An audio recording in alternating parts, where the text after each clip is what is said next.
Hello everyone, কেমন আছো সবাই? আজকের ভিডিওটা আমি ঠাকুর ঘর থেকেই শুরু করে নিলাম। আর এইদিকে আমি সকাল সকাল ঠাকুর পুজোটা দিয়ে শাড়ি টাড়ি পরে একদম ফ্রেশ হয়ে নিলাম। ছাদে যাচ্ছি কিছু জামা কাপড় মেলতে দিব বলে। আর বৃষ্টির পর যখন রৌদ্রটা ওঠে তখন ভীষণ ভালো লাগে।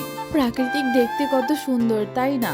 যখন আকাশে মেঘ করে থাকে তখন দেখতে যতটা সুন্দর লাগে ঠিক ততটাই ভয় লাগে। আবার বৃষ্টির পর যখন রৌদ্র উঠে যায় তখন দেখতে অসম্ভব সুন্দর লাগে। চলো তোমাদের সঙ্গে একটা কথা শেয়ার করি। এই যে পুকুরটায় দেখতে পাচ্ছ, এই পুকুরে জলটা জানো তো কখনোই শুকায় না, যতটাই রৌদ্র হোক বা না হোক।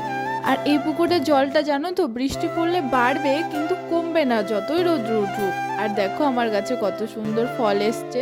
আর এদিকে বড় চলে এসছে দুপুরের খাবার খেতে। আর আজকে রান্না করেছিলাম ভাজা, ঝিঙে পাতুরি, ডিমের ঝোল আর হচ্ছে চিকেন।